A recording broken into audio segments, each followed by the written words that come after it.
నమస్తే, welcome to 4 sides TV. Jayashankar Bhupalpally జిల్లా కాళేశ్వరంలో మేడిగడ్డ వద్ద బ్యారేజ్లోని నిర్మాణ లోపాలను నేడు మంత్రులు పరిశీలించారు. ఈ సందర్భంగా అధికారులతో సమీక్ష నిర్వహించారు. గత ప్రభుత్వ హయాంలో నిర్మించిన బ్యారేజ్లోని నిర్మాణంలో నాసిరకం పనులు చేయటం వల్లనే బ్యారేజ్ పిల్లర్స్ కుంగిపోయాయని మంత్రి శ్రీధర్ బాబు అన్నారు.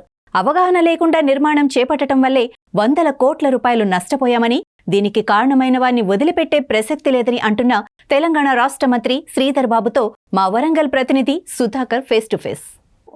గత ప్రభుత్వాలు నిర్లక్ష్యం వల్ల జరిగింది, నాశనం జరిగిందని చెప్పి అధికారులు చెప్తున్నారు. మంత్రివర్గంలో వాళ్ళకి చెప్పండి సార్, ఎట్లా జరిగింది? గతంలో చూసిన ప్రభుత్వాలు ఈరోజు రివ్యూ చేయడం జరిగింది.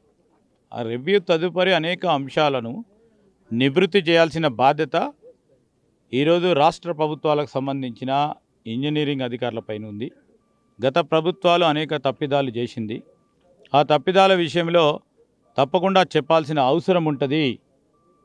అప్పుడు ఆ ప్రభుత్వానికి సంబంధించిన అధికారులు జవాబుదారీతనం తీసుకొచ్చే కార్యాచరణ తీసుకుంటాం. ఎక్కడ కూడా రాజీ పడనక్కర్లేదు. ఈరోజు స్పష్టంగా కనబడతా ఉంది, ఇంత పెద్ద బ్యారేజ్ నిర్మాణం వారి తప్పిదాల వల్ల క్వాలిటీలో కానీ, ఈరోజు ప్లానింగ్లో కానీ, ఈరోజు ఎగ్జిక్యూషన్లో కానీ అనేక సందర్భాల్లో తప్పిదాలు జరిగినాయి. ఆ తప్పిదాల విషయంలో మా ఇరిగేషన్ మంత్రి గారు, అదేవిధంగా ముఖ్యమంత్రి గారు కూడా నిర్ణయం తీసుకోవడం జరుగుతుంది. సరే, ఇది నష్టమైన వాడిన తర్వాత వాళ్ళని ఎటువంటి చర్యలు తీసుకుపోతున్నారు? అదే చెప్తా ఉన్నాను, అన్నీ కూడా సాంకేతికపరమైన అనేక అంశాలు ఉన్నాయి.